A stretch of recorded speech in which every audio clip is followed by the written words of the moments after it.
Today we're digging into a legal deal struck back in 2008 that is still, to this day, incredibly controversial.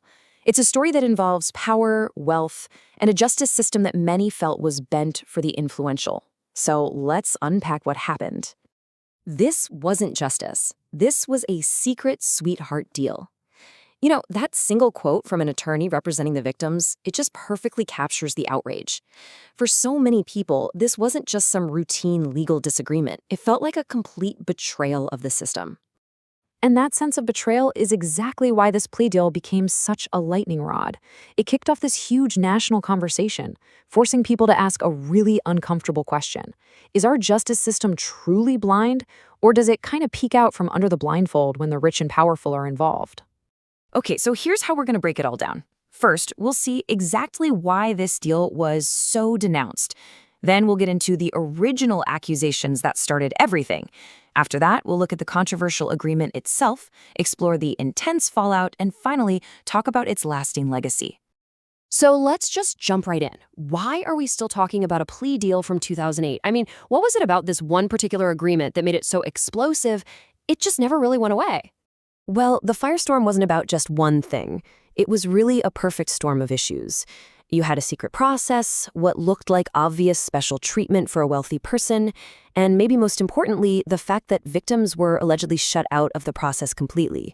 That combination was pretty much guaranteed to blow up into a national scandal. So, how did it even get to this point? See, before the secret deal, there was a really serious multi-year federal investigation going on, and it all grew out of a series of very disturbing accusations. This timeline really shows you how things were escalating. It all starts with local police complaints back in 2005. That grows into a major FBI investigation by 2006. By 2007, federal prosecutors had put together a huge 53-page indictment. They were ready to go to trial. And then, in 2008, it all just stops. The entire federal case gets shut down by the secret deal. So you have to wonder, what kind of deal can just halt a massive federal indictment in its tracks? It's called a non-prosecution agreement, or NPA. In a nutshell, it's a contract where prosecutors agree, we won't file charges against you if you meet these specific terms. It's a tool they have, but the way it was used here is what really ignited the whole controversy. And that brings us right to the deal itself. What exactly was in this agreement that was made behind closed doors? Let's break down the actual terms. And right here, you can see the huge disconnect. On one side, federal prosecutors were getting ready to file charges for trafficking and racketeering, crimes that could easily mean life in prison.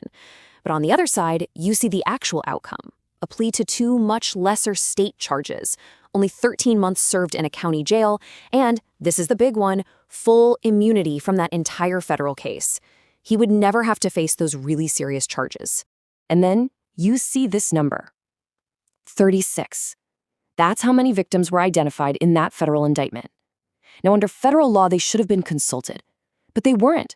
They were never even told this deal was on the table. Their voices were just completely silenced. As you can imagine, once the details of this secret agreement finally came out, the fallout was instant. It just created this massive legal firestorm with two very, very different sides.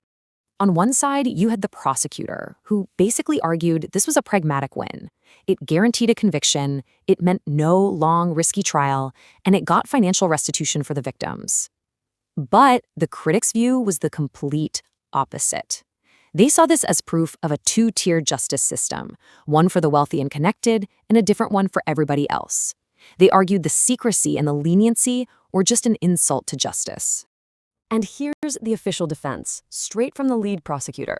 From his point of view, the deal simply ticked all the boxes. It might not have been a perfect outcome, but it was a guaranteed one that, in his mind, met all of their goals. But for the victims, that whole ticking boxes argument completely missed the point. They argued that justice isn't just a checklist. It's about the process, it's about transparency, and it's about that fundamental feeling that everyone is treated fairly. And from their perspective, this deal was a total failure on all those fronts. Now, this case didn't just end there. It sent these ripples out through the entire legal world for years and years. So what is its lasting legacy? How did this one deal manage to change the whole conversation? The public outrage wasn't just noise. It actually led to some real change. The deal sparked these huge national reviews of prosecutorial power. It directly led to new laws being passed to strengthen victims' rights. It's now a classic case study taught in law schools as a cautionary tale. But it also left a scar, really deepening the public's suspicion that the scales of justice aren't always balanced. And so this whole story leaves us with this big, central, unresolved question. Look, plea bargains are a necessary part of our justice system. Compromise is just baked into how they work. But this case forces us to ask, where is the line? When does a practical compromise cross over and become a corruption of justice itself? That's the question this case leaves us with. Thanks for tuning in.